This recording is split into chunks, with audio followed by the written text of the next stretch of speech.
Welcome table 106 with Pete Kanaat. Welcome to the chaos.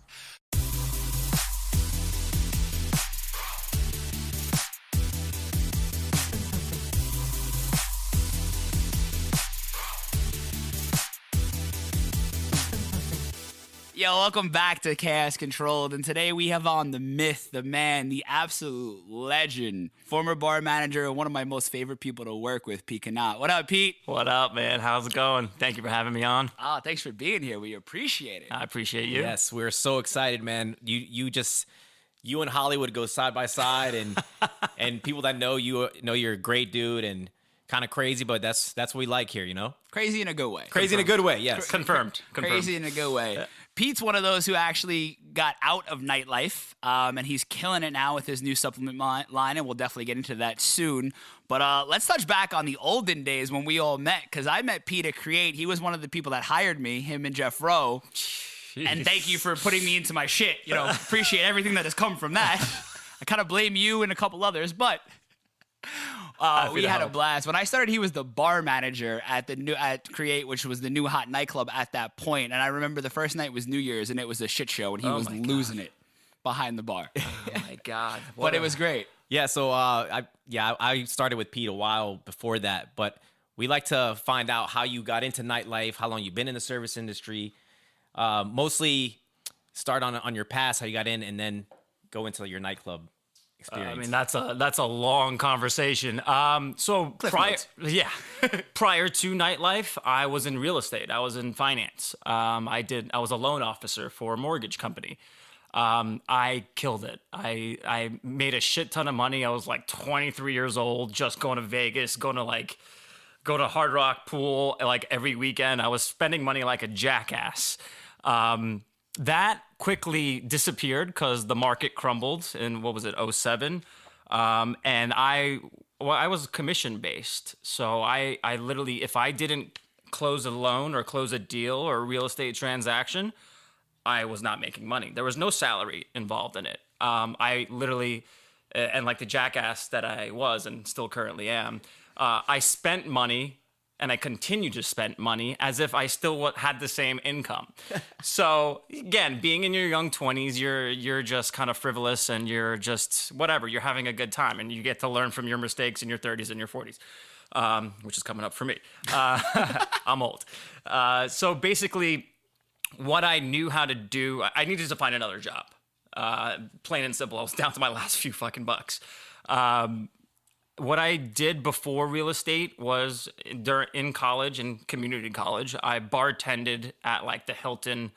I bartended in New York for a quick second. But when I moved to LA, when I was in real estate, before I was in real estate, I was bartending at the Hilton right over here in not over here, but in Woodland Hills. So I needed to find another job. And I knew what I did know is how to make some drinks because I went to bartending school before I went into real estate. Yeah, it was awful. In New York, you actually did bartending school? I did bartending school. You had to. I did it too. You had to in New York. Oh, Yeah. really? Yeah. So you needed like a little Back, diploma and shit. not now, but back in the day. Yeah. Wow, okay. Wait, are you from New York or? I'm from Long Island. Yeah, I'm Okay, from New okay. York. Yeah. So eventually, I looked around for a job, and I was going and spending all the money that I made in real estate, not only in Vegas but in LA clubs as well, buying bottles like a douchebag. Just being an idiot, a young idiot spending his money. But you had fun. Yeah, I had a great time. Don't get me wrong. It was a fucking blast. During that process, I got to meet a lot of the people who ran the nightclubs and the bars. I used to go to Shelter, which is currently Hyde on Sunset. Little Hyde or Big Hyde? Big Hyde. Big Hyde. Yeah, so that used to be called Shelter, and then it was Shelter, then Privilege. And I used to go there, and I loved it. Hot chicks everywhere. I had a great time. And then I got to know the staff and the people who owned it, Costas, Mio, Bo Trumbull at the time. And they loved me because I spent money and, we had a good time together. They weren't just there in a working capacity. They were also having a good time, as Costas and Mio. So I wanted to ask real quick, because you're talking about Shelter. Shelter was pretty much what started the nightlife scene, right?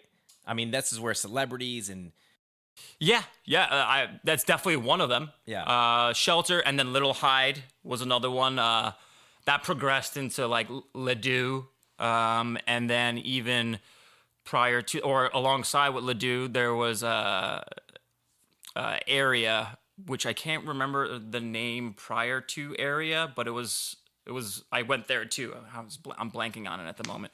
But that was all like that little circle right there was like the best run of clubs in LA. Also, there was Garden of Eden, which is currently what Emerson sits on top of.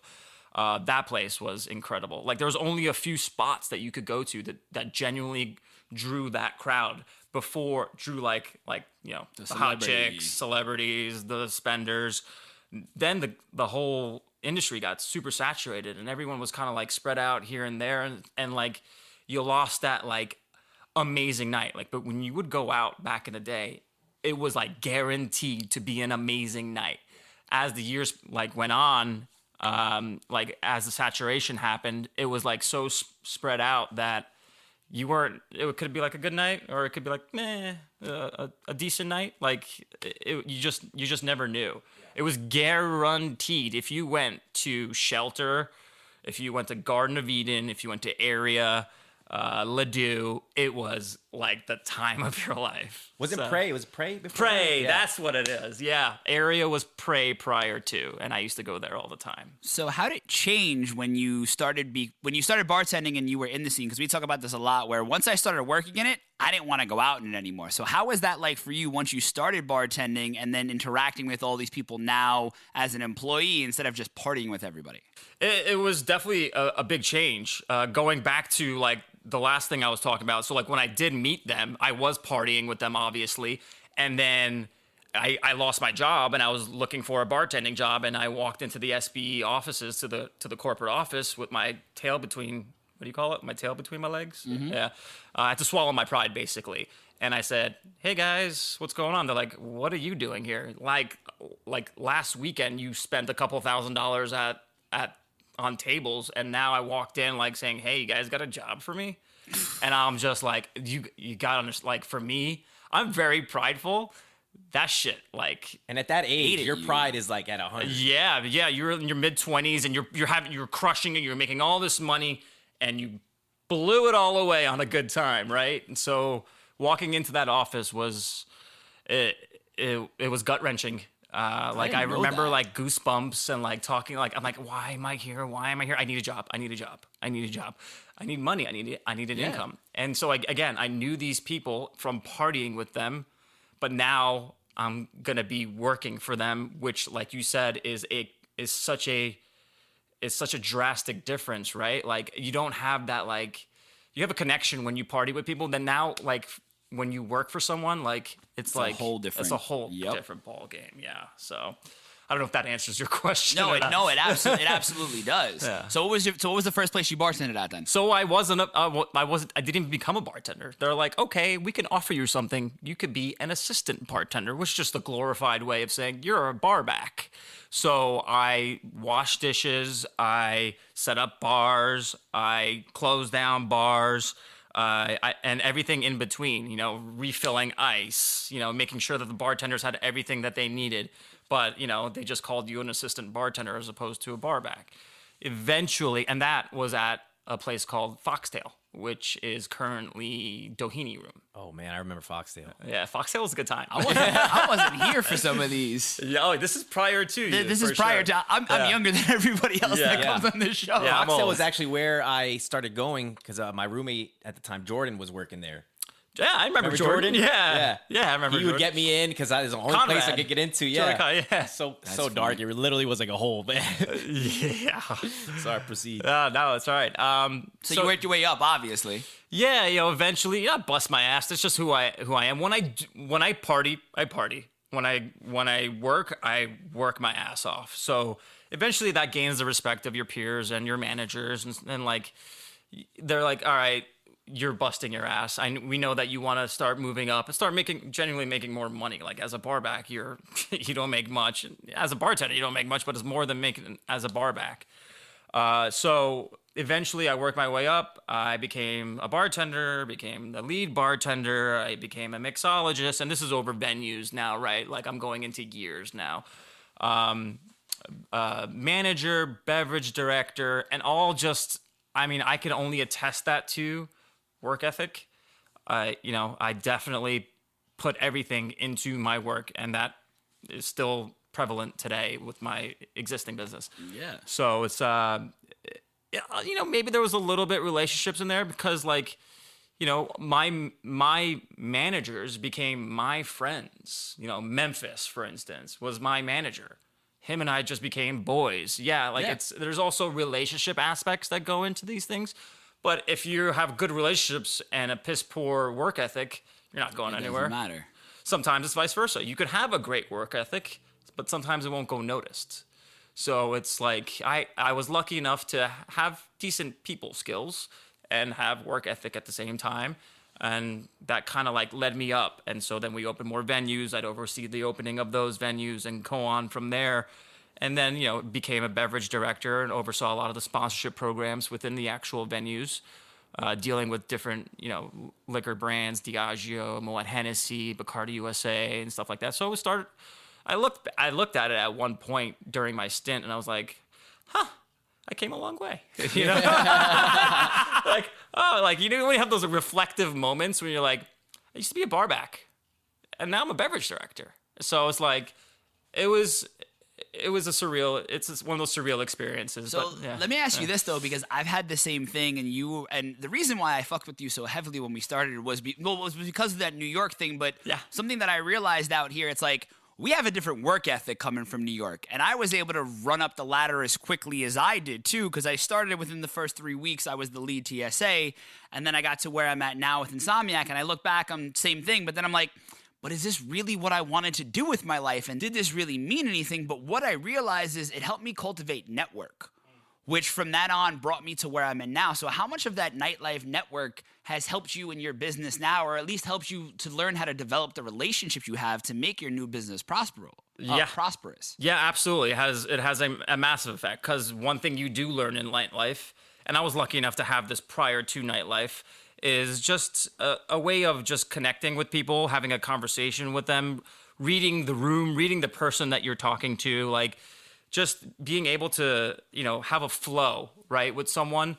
And being in nightlife accentuated that, right? So like now I get to, you get to deal with like a bunch of drunken psychopaths all the time. And you get to learn how to deal with that kind of person, right? Let's hope you're not dealing with drunken psychopaths in your, everyday life. But you do get to meet a bunch of different people from a bunch of different walks of life, because people are coming from all over the world, and you get to have conversations with them. Sometimes they're drunken conversations, sometimes they're sober conversations. But that certainly improved like my conversation skills, like having an actual conversation with someone improved because of nightlife. I will say that. It was taxing on your soul, it was taxing on your mind physically. But if there is something that I definitely took away from that, it is that improved, relationship skills that I took from that. Also, I was lucky enough to meet my current business partner through the whole entire, process of nightlife, and other great people who are still in my life because of nightlife. You meet so many different people. Some people you definitely don't get along with. Some people you just vibe with. And I'm lucky enough to have experienced that through that. I want to dive into the taxing part of it that you talked about, because we've spent some time on this subject, how we have to put on masks when we go to work, especially those. Even though it looks like we're having a fucking great time, there's always some shit going on the inside. So can you touch a little bit more on how that affected you? Well, I mean, it's just the clientele that you deal with is taxing on your soul, right? Like when you're constantly dealing with drunk, slobbering people, like who are just aggressive, who, demean you consistently, who are just, I don't know, they're just not considerate. Because when you're drunk, for me, I think of other people when I'm drunk. Like I'm not a dick, but a lot of people when they're in that mentality, they're just rude, obnoxious people. So there's that entity that you have to deal with, right? So like you have to consistently deal with people like that, and that wears on you, right? Even when you're having a good night and people are semi-normal, you could get a string of people who are just obnoxious and rude to you that could ruin your night, and that could send you into a dark mental spiral, honestly. There's that entity. Then there's the entity of the physical toll, right? So for me and for Mike and for all of us, like that came in and worked our asses off, we'd come in early and we leave usually the last. So I would be working 16-hour shifts consistently, and I'd be getting home at 6, 7 a.m. because like when I had managerial duties, I would oversee the entire staff. I would see the bartenders, the TSAs, the waitresses, do the cash outs, do all the nightly reports. And that would take a long time, and shit would always go haywire, right? Like there would always be something wrong at the end of the night. A customer bitching about something downstairs, and you would have to leave everything you're doing that gets you out at a certain time and put all your attention into that. And, again, when you finally finish and you finally get home and you lay in bed, it might be 6 a.m., but you're wired, right? Like you're just, you've been grinding and hustling the whole night. Your adrenaline's through the roof, right? So like, it's not easy to just turn that off like a switch. Like you have to, sometimes just lay there and watch Sports Center or whatever's on ESPN at the time to finally put you to sleep. And that's like, 6, 7, 8 a.m. sometimes it got pushed to. During big nights, I'd be there till 9 a.m., like New Year's Eve and stuff like that. So there's the mental toll, and then there's the physical toll. And then those two things collide with one another. And it's just like, it's like on steroids. Like those two things, when they hit you, you feel it even more physically. I start feeling it in my gut, which is why I started my business, but that's a whole nother story. The bags under your eyes. And then when the physical thing and the mental and the physical thing start to like, start brewing together, it just spirals even more so. And then like you wake up, like for me, I don't like to sleep that much. I like to get up and do some sort of activities, have a workout, go on a hike or something like that. So when I wake up at like sometimes 2, 3, 4 hours later, like then that takes its toll on the rest of your day outside of work. So now you're going back into work just on fumes, powered by like Red Bull or whatever energy drink you get yourself, whatever energy drink you give yourself. And then that just continues to spiral even more so because now you're running on fumes and now you're physically taxing yourself even more. And it's a tough mental space that you get in after a certain amount of time because it takes its toll. And the whole time you're asking yourself, why? Why am I doing this? But like for us, Mike and I talked, we never did anything about it. Same. We just didn't know what to do about it. We were so ingrained in it, and it just became the norm for us. As like you said, the 16, 18-hour days, that was reality. Yeah. We didn't think otherwise because we didn't have the ability to think or look any other way because we were just so depleted. So me and Danny have talked about this a lot, and the basis of the show is talking about that mental toll. But there are so many people out there listening who feel the same way you have. So how did you cope, and what would some advice or some tips you would give to somebody who's in this position now? In this position as in like struggling with it? Who's dealing with it mentally, who's dealing with what you just described and looking for a way out. I'd say find anything that you are remotely passionate about.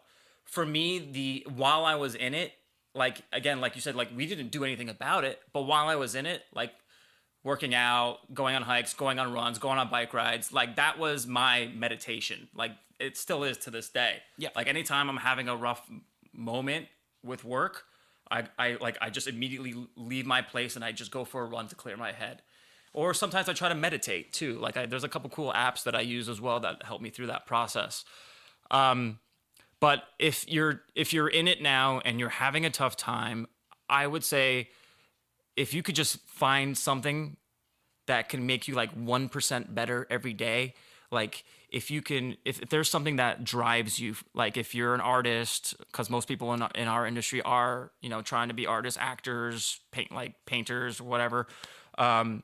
try to hone in on that. Try to spend a little bit of time cultivating that one thing that you're super passionate about. And for me, it was an easy correlation because it was health, right? I was super healthy. I was super into fitness, all that BS.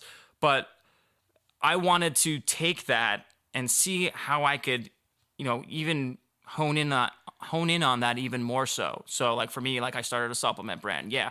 Because I'm super into health and I'm into biohacking and figuring out ways how to improve yourself physically, and physical improvement leads to mental improvement. And so that was it for me. So, but what I did is I went on YouTube and I read article after article about biohacking on how to improve yourself from the inside out. And once I actually like started to get a good rhythm with it, I turned it into a business, right? And so that was huge for me. Like, just try to find something that you genuinely care about aside from nightlife. Now, you could care about nightlife. Like, that could be your passion. If that is your passion, then proceed, right? Like, you're in the right business. But for us, it took its toll, right? So, like, now we're on the other side of it. We could see clearly.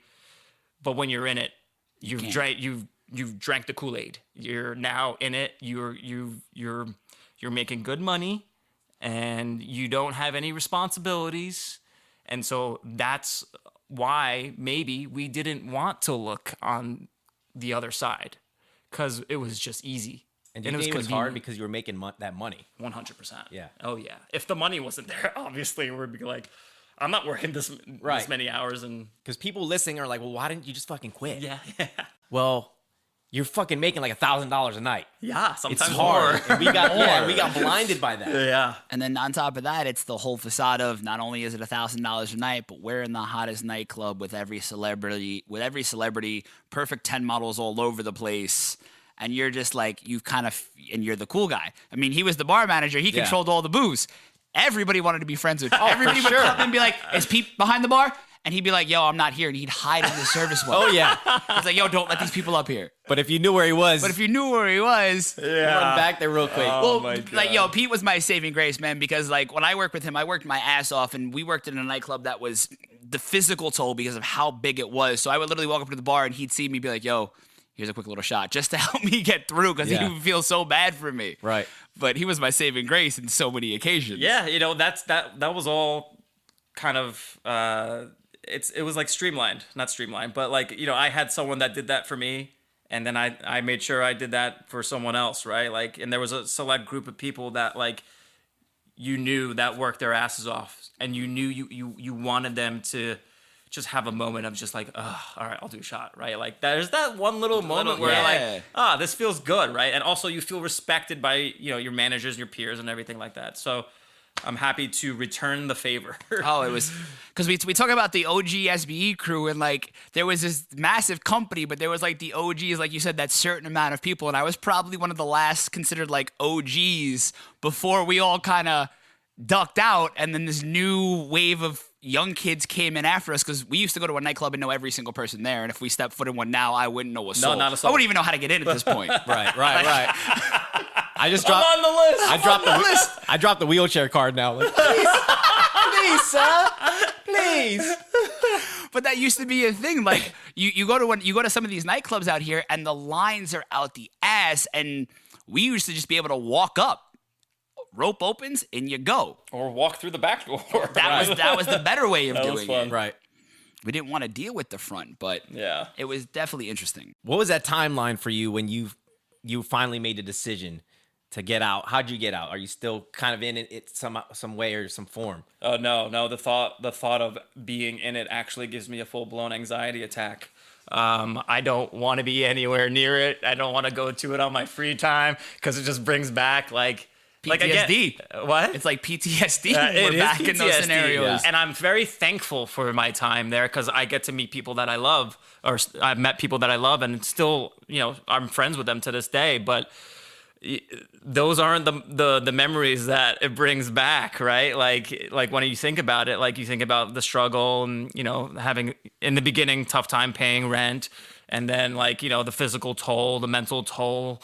Because, obviously it's not $1,000 when you first start every night, right? So it's like you have to work your way up to that. So it's tough to look back on, but, if I could like take a step out of myself and like look at it from like a bird's eye perspective, it did mold me to who I am, right? Like that struggle, when you struggle so much, you can look at it like as such a growth factor. Like that struggle made you who you are, and now that struggle turned me into the person who I am today, who's relatively successful in my existing business. But when you kind of like, for me, my mind works weird, right? So I can sometimes pull myself back and look at it from a bird's eye perspective. But sometimes my anxiety pulls me into to the nuances, and you start going down these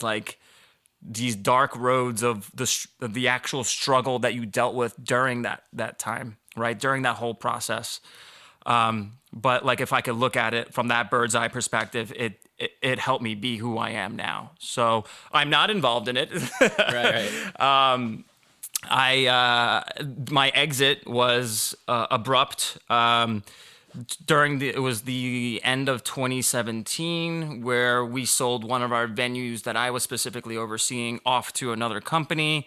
They brought in their own people. They did a clean house type thing. During those last few months while I was still in nightlife towards the end of 2017, that's when I told you about like the whole biohacking thing. And then I was like, it pushed me in the right direction. Otherwise, if it wasn't like the change of ownership, then who knows? Maybe I'd still be in there right now. Obviously with COVID, probably not. But that certainly helped me kick me in the ass in the right direction. So I'm like, all right, what do I do now? And, I sat there, cried a little bit, not gonna lie, because it was a big part of my life. I had some drinks, but then you get over it, and then you get on with your life, and then you follow, for me, I followed what I love to do and what I discussed earlier about biohacking, and I turned it into a business. That's awesome. Like your backup plan, you're making all this money bartending and overseeing huge nightclubs, and your backup plan is like, oh, the biohacking thing. And then realistically, it should have been your first plan. 100%. Not your backup plan. Yeah. So I think everybody kind of when most of us in nightlife, like you said, we're all artists, so we have something else we want to do. We look at nightlife as a means to an end. But you get so caught up and sucked into everything that we got sucked into, and it becomes your main focus, where, like you said, for I think all of us, like, unless we abruptly had to get out of it, we probably would have I still have a hand in it into a certain aspect, even though I'm moving into other directions. But, it was just we got so comfortable. Mm-hmm. And I'm definitely, like you said, you cried. I'm probably going to cry when it's a closed door because of how much work we all put in to get to that point. Like you said, we look back on it, we're proud of it, but there's still a bit of this well, did I really need to do that? Did I really need to be that stupid sometimes? Yep, 100%. And I'm grateful that door got closed on me at the time. Otherwise, like you said, I'd probably still be in it. Like, at the time, I was pissed. I was angry. How could they do this? Even though it was a separate company that took over the venue, I was infuriated. Like, I was steaming. But like, now when you look back at it, it's like, thank you. yes, It's the blessing in disguise. you're like me. Like everything, all the major changes in my life came from something drastic that happened. Like, I moved to LA because Katrina fucking flooded our home. I actually didn't know that. Yeah. Wow. And that's why I came to LA. And then I stopped working in a nightclub because I fucking jumped off a cliff with my bike. So it was like one drastic thing after another. And now I'm like, okay, I'm not going to be this hard-headed anymore. Like, I need to, if I see something I need to change, I'm going to do it. And I think that's what you have to focus on. Yeah. Sometimes it's hard to see when you're in it. Right. Oh, right. It's Like, so when hard. when you're looking at things like in reverse, like when you're just kind of like reviewing life, like it's easy. Like, oh yeah, this is what happened. This is what I should have done, and I should have done it a lot quicker. But like we talked about, when you're in the actual industry, like, you drank the Kool-Aid, you're there. Mm-hmm. It's like, yeah, you're fogged up, man. You can't see straight. Like, you're so in the game, and you don't know anything else besides that game. Yeah, that Kool-Aid was sweet, man. Plus, it was tasty. Where else are you At gonna the make time. that kind of? Where else are you gonna make that kind of money? Yeah. At a regular job? Like, we all found something we're passionate about doing, and that's why, like, when you come back, you're like, okay, cool, I can deal with this for a little bit because I love this. But how can I go somewhere and make in a full week of work on a 9 to 5 what I can make in one night? You just can't really. It's difficult. Yeah. Unless you're a business owner, right? Which we definitely did not see at that moment, right? We weren't thinking that way. We were just money now, right? So yeah, it's also, I think a big aspect to it, and this is something else we'd love to touch on in the show, because there's this stigma around nightlife that we're all douchey people. But on top of the money, we had fun because we had such a dope group of people that we love to, like, I look forward coming in and hanging out with you and Sid and Celine and Parisi and Peely. Like, we had a blast when we worked. There was difficult times, but we got each other through it. So I think that's what keeps us all in too, because it's like, where else can I go work with my friends? Yeah, and it's also the bond of the chaos, right? Like, you guys are controlled chaos, so it's ironic. Chaos controlled. Like, We've controlled the chaos. We've controlled the chaos. The chaos is what I think brings people together, because if you have, like, an office job, 9 to 5, what kind of chaos are you dealing with? Especially if you're just an employee. If you're a business owner, that's one thing, right? If you're an employee, if you're doing like customer service, for instance, yeah, you might be dealing with some dipstick that's being an asshole on the other side of the phone or on the chat bot or whatever. But you don't deal with, like, it's literal chaos. People just hammered elbow to elbow, like smashing into you, elbowing you, like kicking you, dancing around, like bottle corks getting shot in your face, like, and like, I had like a chandelier fall on me one time. Like how does that, yeah, literally, like, how, that's what brings people together. Cause then you're like, people are looking out for you. They genuinely care for your well-being. You don't have chandeliers falling on you or people popping you with like champagne corks from across the room in like an office job, right? So like that's a big part of it, in my opinion. Like, you deal with so much bullshit. People generally want what's best for you, right? Like you said, we're not all douchebags. On occasion, we can. On occasion, yeah. we can be. Oh yeah. But that's when people would get on, like, again, like you said, the people that are so in your face and under your skin while you're just trying to do your job, it would aggravate us to a point where you just couldn't. And especially, I mean, sorry to all my promoters out there, but when you're constantly nagging me for the same thing, I'll get you your comp bottle in 5 minutes. I got a buyer who just ordered 10 bottles of Dom. That is more important than this, but you won't leave me alone. It gets frustrating. Yeah. And we also take that out on regular people, right? Like, so people who are genuinely nice, because we just dealt with this asshole that's been in our ear all night bitching about something. And now when, like, an average person comes up to you and asks you a normal request, you're like on eggshells. Like, and so now you're like snappy towards everyone, and you take that outside of work too.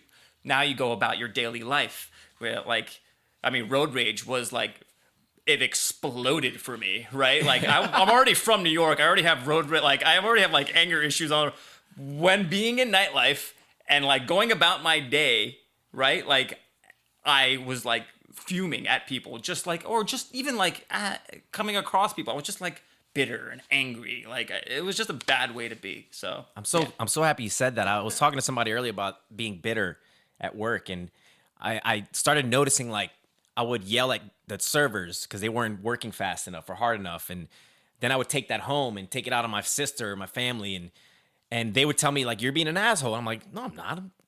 This is just how it should be.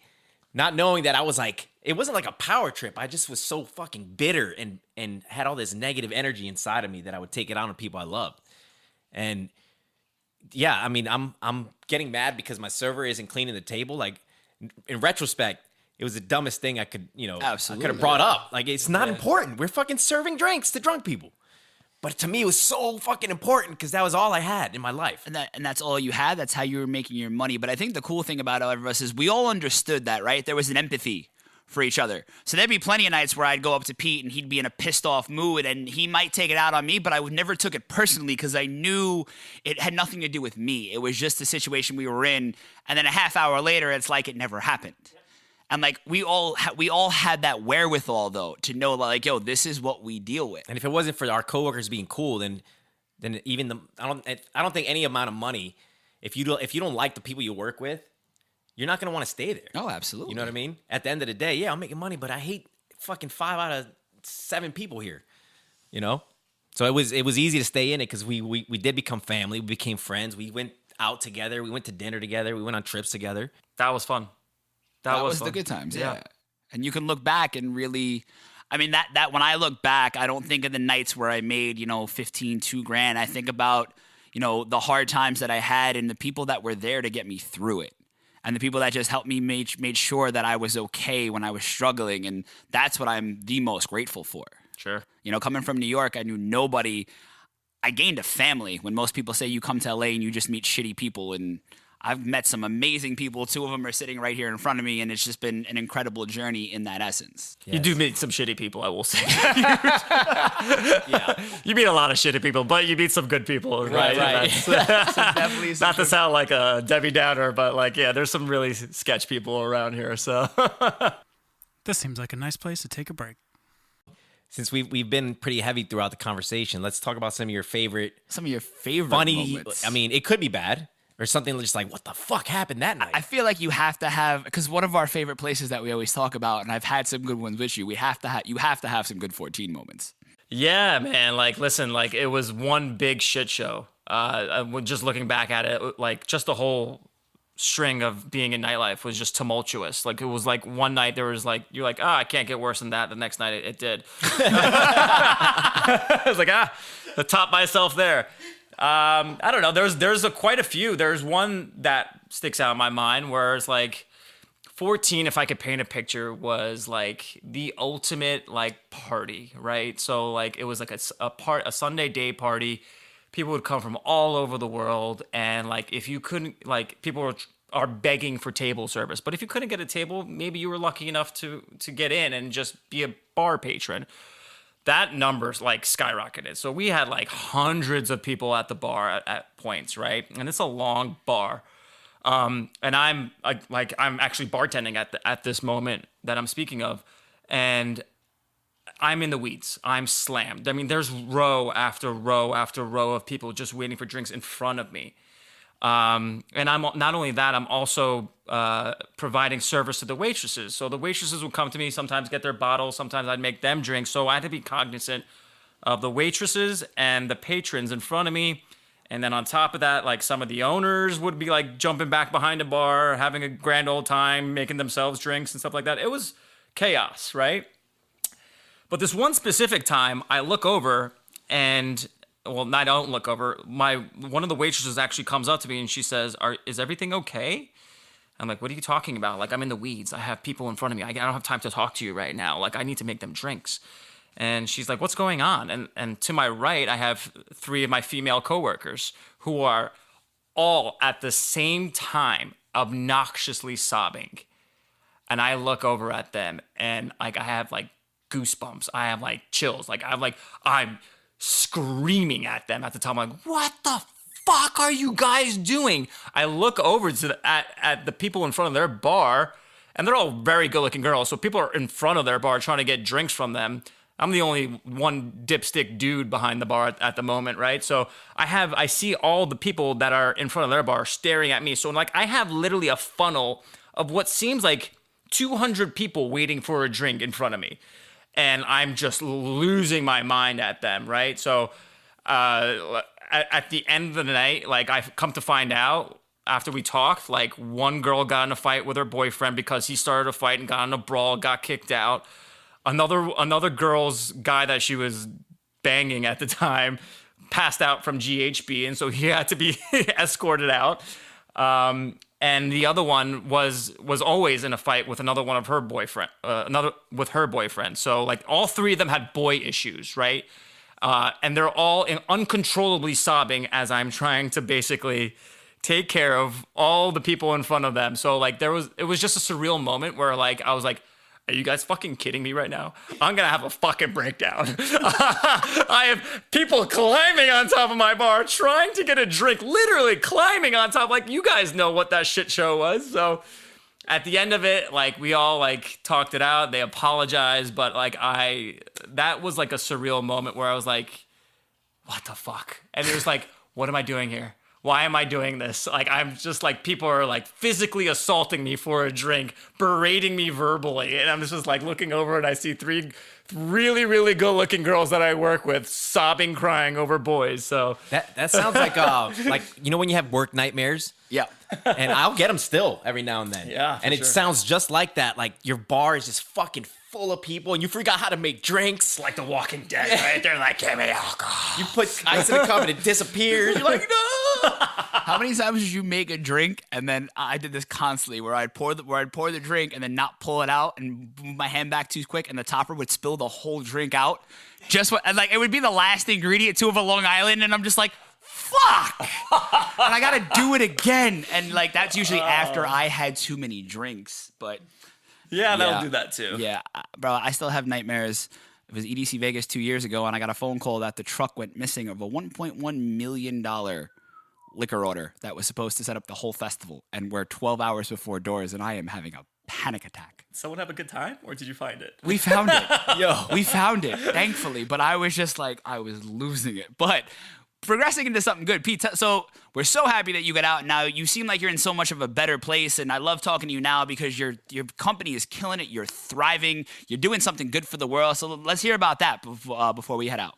Yeah, so like during the whole biohacking thing, I also had to learn, I wanted to create these products because I dealt with taking some products that just simply didn't work and made me worse. And I had gut issues, right? So I revolved my products around gut health supplements. But that's one thing to do. Now you got to figure out how to sell it. So during that whole process, I learned how to sell on Amazon. And I put all my products on Amazon and became the #1 selling gut health supplement brand on Amazon. So we move an incredible amount of units. I'm lucky to have a great team underneath me now. I love them. They work their asses off. I look for the same work ethic in them that I have in myself. And I have it. Like I'm very grateful for what we're doing. We're in Walmart.com. We're about to be in Walmart stores. We're on our own website. GoBiotix is the name of the company. So yeah, we're crushing it. And all because, I just sat there and then watched YouTube channel after YouTube channel about how to biohack and how to sell on Amazon. And that's basically my life right now. So yeah, I'm grateful for everything. We're doing very well. Yeah, man, it's weird to be on this side looking back, and this is like making me feel like all types of ways here. Yeah. Like looking back at I guess I don't take too many moments to sit back and relax because I'm so busy with everything. But like this has definitely helped me do that. So I appreciate you guys having me on. Oh, absolutely. Oh, it's been amazing. It's so great to hear that you turned your service experience into serving people for something better with their health, which I know gut health is super important. I'm gonna hit you up on that. Yeah, same. I need to work on that. I can make you poop very well. I like it.